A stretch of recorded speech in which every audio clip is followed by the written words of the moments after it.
तो पाकिस्तान अब समझ लीजिए कि एक फ्रंट पर नहीं, दसियों फ्रंट पर पाकिस्तान को लड़ना पड़ रहा है। एक तो डर इस बात का है कि टुकड़े टुकड़े ना हो जाएं। सिंधु प्रांत के लोग जो हैं, सिंध प्रांत के, वो अलग प्रोटेस्ट कर रहे हैं, वो कहते हैं हमको अलग सिंधु देश चाहिए। बलूचिस्तान के लोग अलग पाकिस्तानी सैनिकों को रोज मार रहे हैं। खैबर में अलग कहानी चल रही है। लेकिन इस बीच सबसे बड़ी टेंशन पाकिस्तान के लिए ये है कि उसके जो आका है, पाकिस्तान के आका, जब मैं पाकिस्तान का आका कहता हूं तो उसका मतलब होता है आतंकी, उसका मतलब होता है हाफिज सईद, उसका मतलब होता है तलहा सईद, उसका मतलब होता है मसूद अजहर, उसका मतलब होता है सैयद सलाउद्दीन।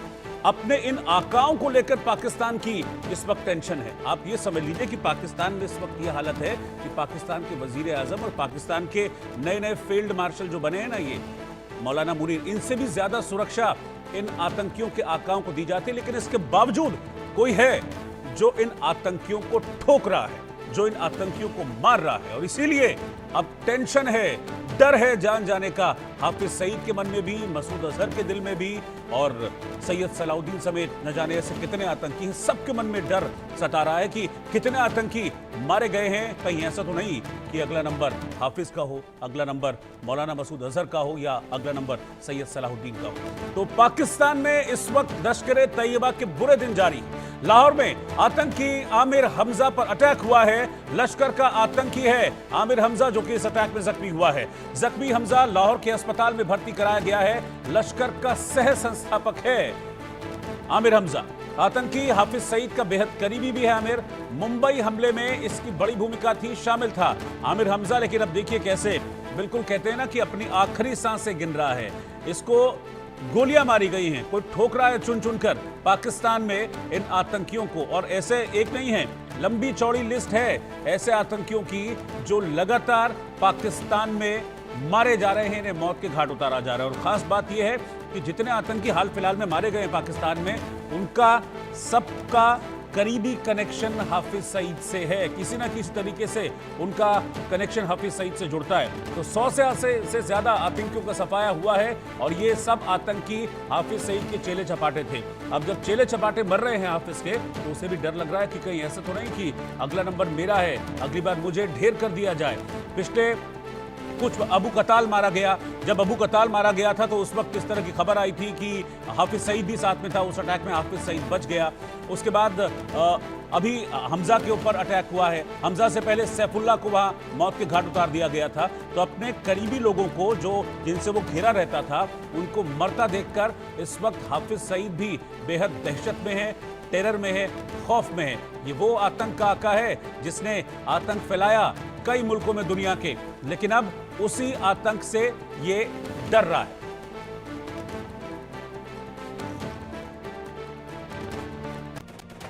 तो आमिर हमजा जिसका मैं जिक्र कर रहा हूं, ये बड़ा आतंकी है आमिर हमजा, और इसकी पूरी कुंडली आपके लिए जानना बहुत जरूरी है। हालांकि अभी मरा नहीं है ये, इसको गोलियां मारी गई हैं, लेकिन है मरने वाली हालत में।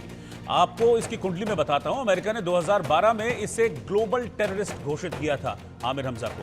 आतंकवादियों के लिए फंड इकट्ठा करना, यानी कि जो पैसा लाने का जिम्मा है, वो इसी आतंकी का है। लश्कर तैयबा की सेंट्रल कमेटी का ये बहुत इंपॉर्टेंट अहम मेंबर है। 2018 में हमजा ने आतंकी संगठन जैशे मनकफा बनाया था। हाफिज से मतभेद के बाद हमजा ने एक अलग संगठन तैयार किया। कश्मीर में आतंक फैलाने के लिए फंड रेज करने लगा, फंड इकट्ठा करने लगा।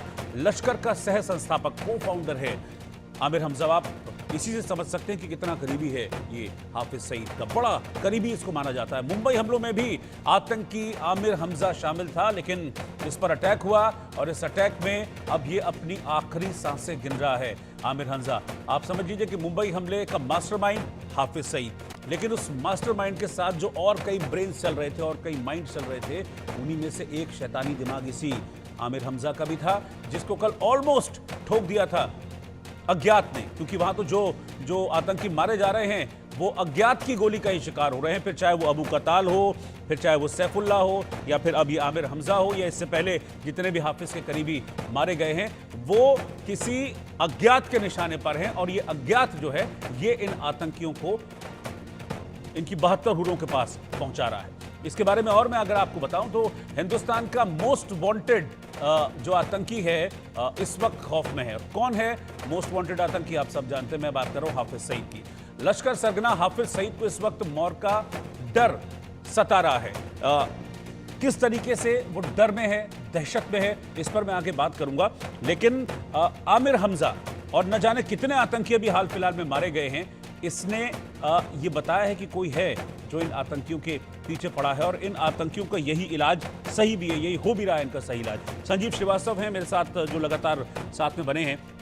संजीव जी, अज्ञात का बड़ा डर है इस समय पाकिस्तान में कि कोई अज्ञात है जिसके बंदूक से गोली निकलती है और किसी आतंकी का खात्मा करके चली जाती है। इसने हाफिज सईद के दिल में खौफ पैदा किया हुआ है और आप समझ लीजिए कि वजीर आजम वाली सिक्योरिटी इस वक्त पाकिस्तान में हाफिज सईद को दी गई है। हालांकि सिक्योरिटी इनके पास भी थी, लेकिन बचा नहीं पा रही इन आतंकियों को कोई सिक्योरिटी उस अज्ञात से। देखिए रोहित जी, आतंकी जो होते हैं वो उनका जो अंत होता है वो चाहे कैसे भी हो, अगर ये हो रहा है तो बहुत अच्छा है। और इस तरीके के आतंकियों को उनके अंजाम तक पहुंचना ही चाहिए। और एक एक करके वहां पर एक अज्ञात बंदूकधारियों के द्वारा इस तरीके की जो अनेक घटनाओं को वो ला रहे हैं, वो एक तरीके से अच्छा ही है। लेकिन जो ये इस बात को स्पष्ट रूप से भी दर्शाता है कि पाकिस्तान के जो आंतरिक सुरक्षा के जो हालात हैं वो कितने ज्यादा जर्जर हैं, कितने ज्यादा दयनीय हैं। ये जो आतंकी हैं वो आपसी गुटबाजी का भी शिकार हैं, इंटर गैंग राइवलरीज भी वहां चलती हैं और जाहिर है कि इस माध्यम से भी आतंकी एक दूसरे के ऊपर ही हमले कर रहे हैं। इन आतंकियों के द्वारा जो लगातार जो अनेक तरीके की जो उनकी महत्वाकांक्षा है, शासन करना और बड़े मंसूबों के साथ जिस तरह के से तरीके तालिबान पाकिस्तान वहां पर हमले कर रहा है और अन्य जो आतंकी संगठन लगातार अपने मंसूबे बुलंद करते जा रहे हैं, तो ऐसे में ये जो आतंकी हैं वो आपसी गुटबाजी का भी शिकार हो जाते हैं और इसकी वजह से भी ये कार्य होता है। और एक अन्य तथ्य इसमें ये भी मैं देखता हूँ मेरे विचारों से, जो पाकिस्तान की जो खुफिया एजेंसी है वो इन आतंकियों को यूज एंड थ्रो की तरीके से इस्तेमाल करती है। इस बात की भी संभावना हो सकती है कि ये जो पाकिस्तान की खुफिया एजेंसी ऐसे आतंकी जो उनके ऊपर एक लाइबिलिटी बन चुके हैं, उनको वो खुद ही एलिमिनेट कर देना चाहते हैं और इस तरीके से वो उसके साथ उससे अपना पल्ला छुड़ा लेना चाहते हैं। तो ये सारे जो पाकिस्तान के आंतरिक हालात हैं वो बहुत ही जर्जर हैं, दयनीय हैं। इन भस्मासुरों को जो पाकिस्तान ने खड़ा कर रखा था, ये पाकिस्तान के लिए ही संकट खड़े करते जा रहे हैं। और जाहिर है कि ये जो पूरा जो सिनारियो है वो वहां पर बहुत स्पष्ट है कि इन आतंकियों को ये आपस में ही लड़ मड़ करके एक दूसरे को समाप्त करने का ही कार्य कर रहे हैं, जो कि अच्छा है। मेरा ऐसा मानना है कि आतंकी चाहे वो किसी भी तरीके से मारा जाए, कैसे भी मारा जाए, उसका अंत होना चाहिए। और ये अच्छा है कि ऐसे आतंकी एक एक करके वहां पर ढेर किए जा रहे हैं। ठीक है संजीव जी, आप मेरे साथ बने रहिएगा, मैं आपके पास वापस लौटूंगा। और इस वक्त डर है मारे जाने का, खौफ है, और खौफ है हिंदुस्तान के मोस्ट वांटेड आतंकी के दिल में। लश्कर सरगना हाफिज सईद इस वक्त डरा हुआ है कि कहीं कोई अज्ञात आएगा उसे मार देगा। वो पाकिस्तान की जेल में हाई सिक्योरिटी में रहता है, लेकिन इसके बावजूद उस पर सीक्रेट किलर का डर हावी है।